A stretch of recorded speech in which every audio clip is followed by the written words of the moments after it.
Sara, a campainha. Vou atender. Eu tô fazendo a chique. Ah, parasita! Aê, Sarinha! Quanto tempo, hein? Muito tempo. Ah, vamos dar uma volta aí. Nem meia volta. Ah, que é isso? Vai dizer que você não tem vontade. Você se sente, né, Pará? Você já se olhou no espelho hoje? Não é possível. Ô, Pará! Perde que eu tenho vontade. Eu ia contigo até o infinito, se tu queresse. Ah, é, tá vendo aí? A Brit sabe das coisas, ela entende, sabe o que é bom. Ô, Pará, você já olhou bem pra cara dela? Essa é a mulher desespero. Para, Mike! Míope! Minha irmã é míope. Gente! Meu Deus! Mãe, você colocou aplique! Acho que tá bonita. É que eu escolhi um cabelo, demorei tanto pra escolher algum que não desse diferença. Não deu, tá gata sinistra. Não deu diferença. Ai, que bom, que bom. O que Pará tá fazendo aqui, hein? Não conhece, não conhece. Nada, eu só vim visitar os amigos, não pode não, é?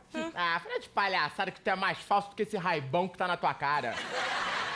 Tu quer mesmo falar de falsidade com esse cabelo que tu tá aí, Graça? Pará! Tá na cara dele, mãe! O que que... Olha, tô Casa! Eu só vim aqui saber de vocês, mas por coincidência, eu tô aqui com uns passeios a preço camarada. Aí eu pensei, a gente poderia oferecer pra teu hóspede gringo. Que palhaçada? Meu hóspede, não tem que oferecer nada pro meu hóspede. Ai, não morre mais, hein? E aí, já visitou o Pão de Açúcar, o Maracanã, o Cristo? Olha aqui, se tu vender alguma coisa pra ele, quem vai conhecer o Cristo é você, e ao vivo. Tá bom? Que o hóspede é meu, quem alugou ele fui eu. Tá, e ele é imóvel agora, é? Claro que não, ele tá se mexendo, ignorante. Gente, olha só, vamos deixar o gringo em paz, porque ele pode fazer as escolhas dele, né? Eu também posso te mostrar, assim, uns apartamentos, uma coisa de fundos. Fundo. a parte Nada de trás. disso, Sara Jane, ele vai pra boate comigo. Nada disso, a Michael, ele vai conhecer os fundinhos. Parão! Cacete!